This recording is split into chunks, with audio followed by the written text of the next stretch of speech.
नाज़रीन एने 221 थरपारकर ते इलेक्शन जो जेके आहिनि उहो सरगर्मियूं उहे जारी आहिनि। चंद ई ॾींहं बचा आहिनि हिन तक में जेका क़ौमी तक आहिनि त इलेक्शन थी रही आहे।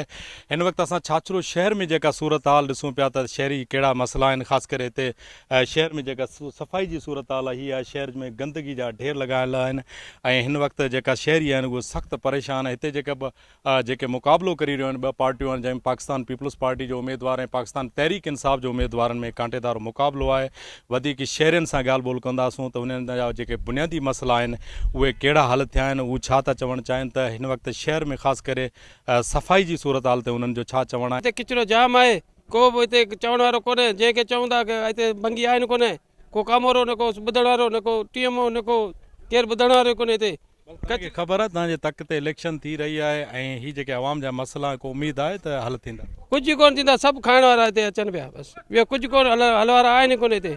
पाणी जी छा सूरत? पाणी कोन्हे हिते, पाणी जो वॾो बोरा लॻो पियो अथई। छाछरे शहर में पाणी पीअण लाइ कोन्हे, 50 रुपया दॿो मिले थो पाणी पीअण लाइ। असीं वठूं था 50 रुपया दॿो। हिते सभु खाइण वारा अची विया आहिनि, पियो ॾियण वारो केरु कोन्हे हिते। सफ़ाई जी साईं तव्हांजे साम्हूं आहे, हीअ किचिरे जा हीअ अबार लॻा पिया आहिनि। जेको ॾिसो पिया हीअ मार्केट आहे, हिते सभई दुकानदार आहिनि, कपिड़े जा दुकान आहिनि, मणियारी जा आहिनि, हर नमूने जा दुकान बि आहिनि। ऐं हीअ मार्केट जी हालत तव्हां ॾिसो पिया, किचिरो गंद ढेर, जेको कुता मरनि था उहो बि हिते उछली वञनि था। 10 ॾींहं हिते पिया था हुजनि, केरु भॻी बि न आहे खणाइण वारो। बुनियादी मसइलो हल कोन थियो आहे। हीअ सफ़ाई जे हवाले सां ओवरऑल आहे। हीअ त अनाज मंडी आहे, ॾिसो गंद में भरी पई आहे। इहे दुकान बंदि पिया आहिनि, माण्हू वीचारा मजबूरनि दुकान बंदि करी विया आहिनि। हिते केरु अचण लाइ ज़रूरी हालत आहे। ॾिसो हिते माल बीठो आहे, हिते एॾी बदबू आहे, हिते माण्हू हले कोन। ओवरऑल शहर जी बि इहा हालत आहे, नालनि जी बि इहा हालत आहे। हाणे त हिते टीएम दौर अची वियो आहे। हाणे वञूं था टीएम खे एसी साहब खे शिकायत था कयूं, उहो रवायती अचनि था शहर में, हितां गश्त कनि था, ॾिसनि था हा बाबा मसइलो हल थी वेंदो। ॿिए ॾींहुं साॻी हालत आहे। हिते त को मसइले जो हल कोन्हे। सफ़ाई तव्हां पाण ॾिसी रहिया शहर जो हेॾा किचिरे जो वॾो हिकिड़ो ढिग लॻो पियो, ॿार मच्छर खाई विया आहिनि। नालियूं ॾिसो, वाणियुनि जे पाड़े में तव्हां वञो, को नाली जी सफ़ाई आहे कोन। बाक़ी जेको वफ़ाक़ी गवर्नमेंट त ईअं हुनजो को सेटलमेंट आहे कोन। सिंध गवर्नमेंट को बि कमु कोन बि करे। पाणी जो ॾाढो प्रॉब्लम आहे। खारो पाणी, मिठो त पाणी मिले ई कोन थो, खारो ई कोन थो माण्हुनि खे पाणी मिले। ऐं सफ़ाई तव्हां पाण ॾिसी सघो त शहर जी हालत छा आहे। न नालियूं आहिनि, न नालियूं साफ़ु थियनि थियूं, न किचिरो साफ़ु थिए थो, पाणी घिटियुनि में पियो आहे। अवाम कहिड़ो मुतालबो करणु चाहे थी? अवाम चाहे इहो थी माण्हुनि खे अमन खपे, सफ़ाई खपे, पाणी खपे। बुनियादी पहिरीं त इहे असांजे दुकाननि आहिनि, दुकान जे मांगड़े मथे अची कचिरो ऐं कुता मोल ऐं हर शइ असांजे दुकान जे अॻियां उछलाइनि था। असीं चई थकासीं, टोन में वियासीं, एसी खे दरख़्वास्त ॾिनियूं, सभिनी खे ॾिनियूं, असांजो कोई मसइलो हल कोन थो थिए। ऐं जेको अचे थो उहो ठला वाइदा करे थो।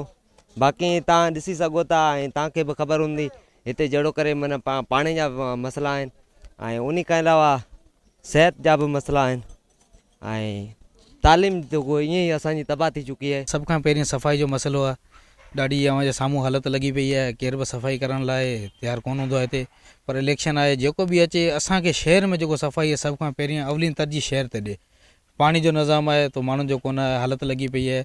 सफ़ाई नालियुनि जी कोन थी थिए, शहर जी सफ़ाई कोन थी थिए, भंगी किचिरो खणण लाइ तयारु कोन आहिनि।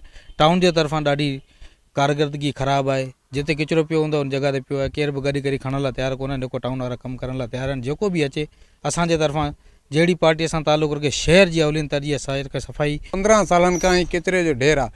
असीं टाउन इंतिज़ामिया खां वठी एसी वारनि सभिनी खां दरख़्वास्तूं ॾिनियूंसीं, को बि अमल कोन थिए। हिते ई मुर्गी वारा, गंद मुअल कुता सभु हिते उछलाइनि था। हीअ पोयां मार्केट ॾिसो, हिन में असांजूं दुकानूं आहिनि, हिन में न सफ़ाई न ॿियो न भंगी केरु थो अचे। चई असीं थकिजी वियासीं। बाक़ी हीअ साम्हूं दुकान पिया, हिते एसी जेको रिलीफ सेंटर क़ाइमु कयो आहे अटे वारो, हिन बदबू में माण्हू लाइनूं ठाहे बीहनि था, की हिते बेहोश थी वञनि था, को बि हिते सिक्योरिटी प्लान ॿियो थियो। हिन किचिरे में हालत लॻा पिया। नाज़रीन थरपारकर जे तक एन 221 ते ज़मनी चूंड थी रही आहे। इन हवाले सां छाछरो शहरनि जा तव्हां वीचार ॿुधा, उन्हनि जो इहो मुतालबो आहे त हिन वक़्तु शहर में जेका सफ़ाई जी हालत इंतिहाई ख़राबु आहे, उनखां पोइ पाणी जो मसइलो आहे ऐं ॿिया जेके बुनियादी मसइलनि ते शहरनि दायो आहे।